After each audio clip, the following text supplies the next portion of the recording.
Ladies and gentlemen, boys and ghouls, fiends of all ages, welcome back.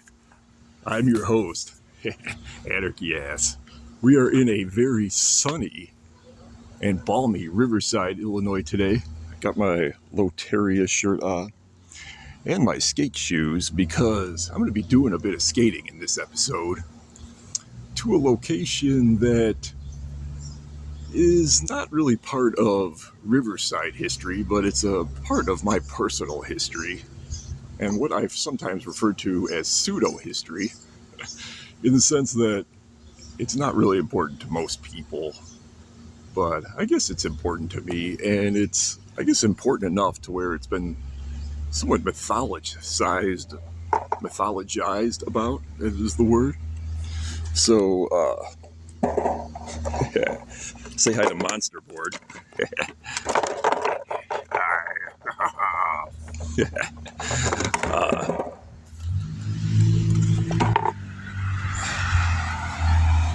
And let's jump on.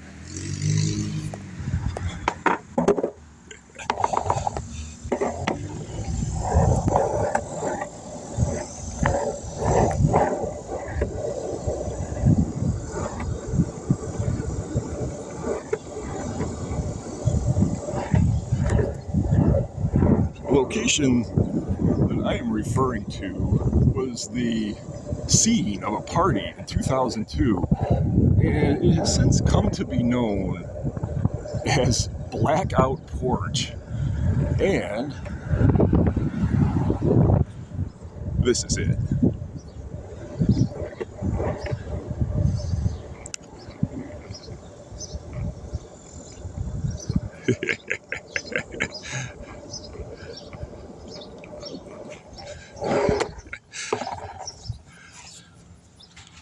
This is the infamous Blackout Porch. How did it get its name? Well, many years ago on the first floor, and this is, for those of you who like to visit the locations, this is 180. What is the name of the street? We'll find out for you. It's the street that runs perpendicular to the tracks that isn't Burlington.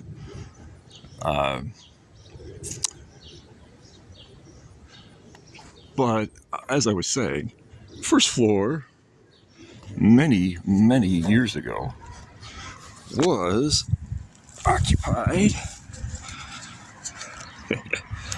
I do have photographs that are glossy and are going to be shown in sunlight by this individual with the spiky hair, affectionately known as Heath, like the candy bar. She really had some cool hair, didn't she? The local punk rockers who she was friends with would frequently hang out here and would party at the location. Here's some more of them. Here's Zoe. You can barely see Slice in the background. And this is my good friend Lauren, aka Patsy Blue Ribbon. That's her burlesque name. Interesting fact about her, she later became a burlesque dancer and has an Instagram page devoted to that, so be sure to check that out. And with his head cut off, over here is my guitar player, Tom Baum, who later became a Catholic priest of all things. But I digress. In 2002, there was a raging house party here, and here's another good picture of Heath. Sorry for the glare. And Augusta.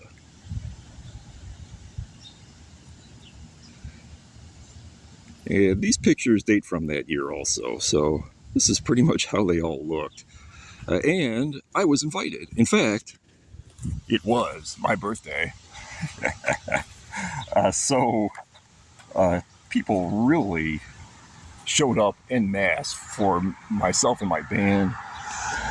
During this party, this person, my friend Lana, with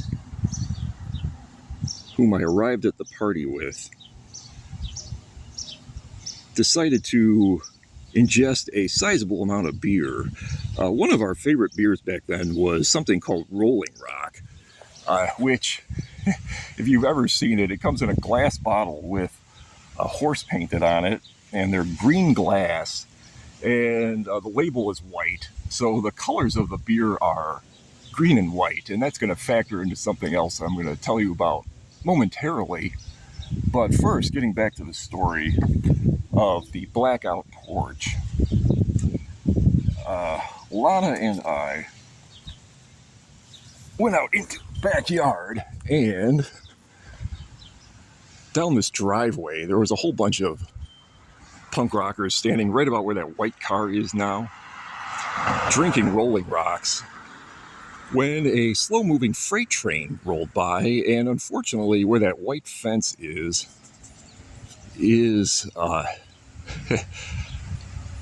about 5 feet away from railroad tracks, and that fence was not there back at the time of the party. So Lana had the great idea of going train surfing, and she ran up and jumped on this flatbed car which was rolling by. I thought that was kind of a dangerous move and tried to stop her, so I jumped onto the train after her, and of course people started cheering. Well, not to be undone, I then climbed up on top of a boxcar and started train surfing on the boxcar. And we went down a good half block on the railroad tracks, probably to where those trees are, before we finally jumped off and came back. Re-entering the party, though, things were getting really out of hand, and unfortunately the Riverside police were called. And in my extreme drunken state, I really objected to the police showing up and thought, how dare they have the audacity to bust this party? And I stormed out to confront them, and unfortunately, or maybe fortunately, depending on how you view the situation, they had already started to leave, and I blacked out. I just fell face down onto this porch. And I'm going to do a little photo comparison. This is the porch as it looks today. It did not have those railings back then. And this, and people had to bring out the camera for this, is 2002. That is me. I have the infamous middle finger jacket on and have no memory of this photo. I was just completely unconscious. 2002, present day. 2002, present day. In fact, I think this was actually taken from the other angle, because you can see this post in the right where my thumb is. So it would have been taken from this angle. 2002, present day. It was zoomed in, but the railings make it a little hard. Over the years, people talked about this incident and how I confronted the police, and it got exacerbated into it growing into a tale of me actually telling them to leave, and they, in the story, were fleeing from me.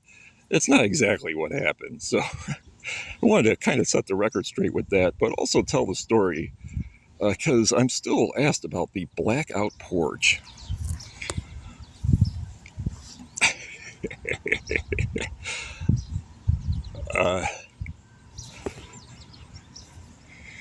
Heath and her brother Kevin, who also lived here, eventually moved away, and I lost touch with them, unfortunately. So Heath, if you're watching,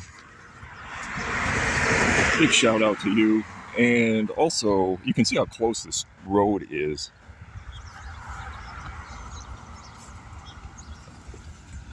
And also to Lana for the train surfing memory. I tell that story a lot too.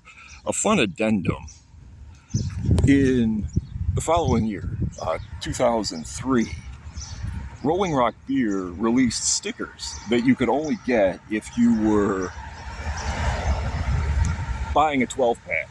So they would be in the bottoms of these 12-packs. And you can see how close the train is.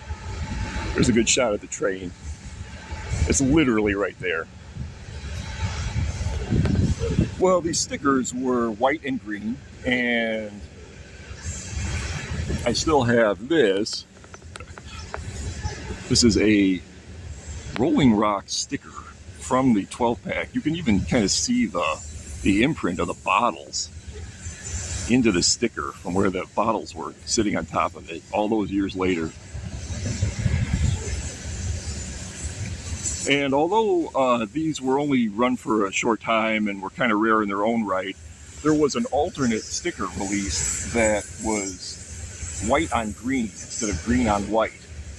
And one of my friends had seen one, and we only half believed that it was real, but we kept buying the 12-packs to try to get it. And I am happy to say that eventually I did get this, the green alternate Rolling Rock sticker. I have no idea if these are collectible or if they're worth any money, but they meant so much to us at the time, and they were so sought after, especially in the punk scene and amongst skateboarders, because of the fact that they were stickers, that I've held on to them all these years. It was the preferred beer of the Blackout Porch party. If you want to call it that.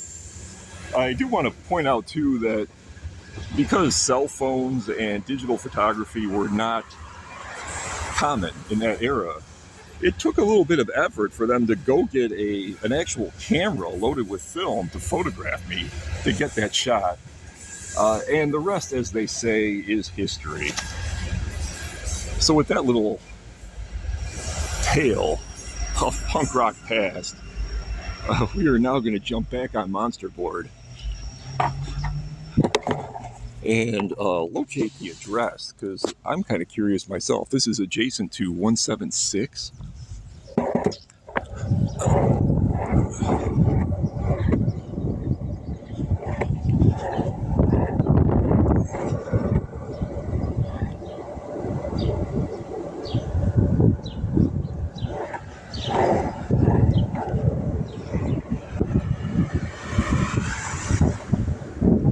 Road is nice and smooth, whatever it is.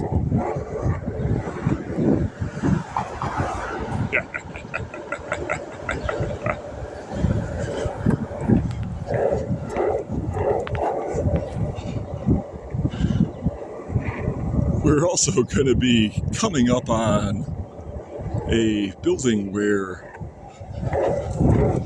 my friend Eric lived for quite a while. And where a lot of parties occurred also. That's this building here.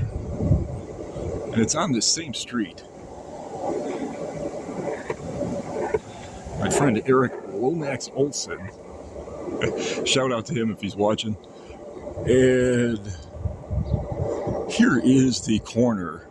This is Quincy.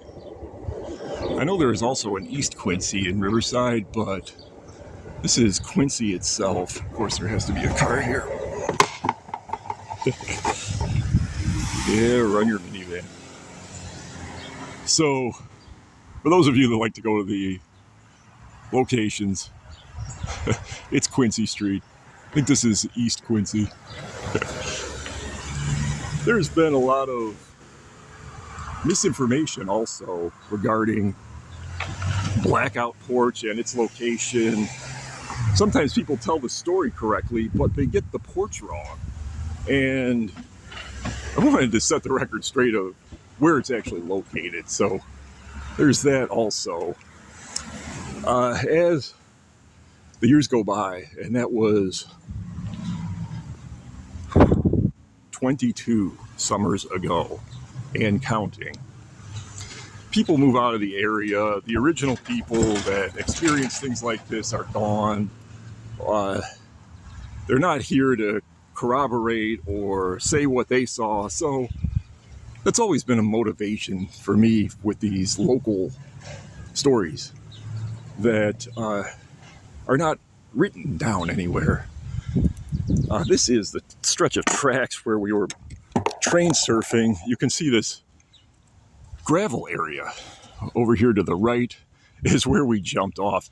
And for me, I had to first jump down onto the flatbed car, which is extremely dangerous. How I did that without falling in between the cars and dying is beyond me. And then from there, jumped onto the gravel. Alana, of course, bailed as soon as the gravel appeared without any problem. And you could see the property off in the distance, that two-story structure.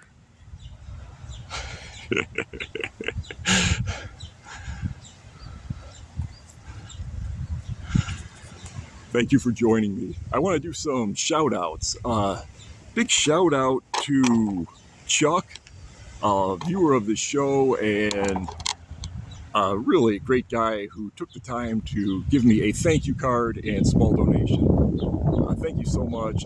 Big shout out also to a longtime viewer of this show and friend Jim Watson, who dropped off a birthday present for me. It is my birthday coming up. I haven't yet opened it because I'm waiting for my birthday, but shout out, thank you to Jim Watson. I want to thank everybody that's asked me about these stories of punk rock. I've only shared a small number of them, but they seem to have a viewership in and of themselves. So thank you to everybody that's shown interest in that. You're the reason I keep making them. For sure. Join me next time when I again step back into time, where we visit something a little more, shall we say, mainstream. Until next time, from everybody at the Blackout Porch Party of the distant past and myself, I'm Anarchy Ass. Bye-bye now.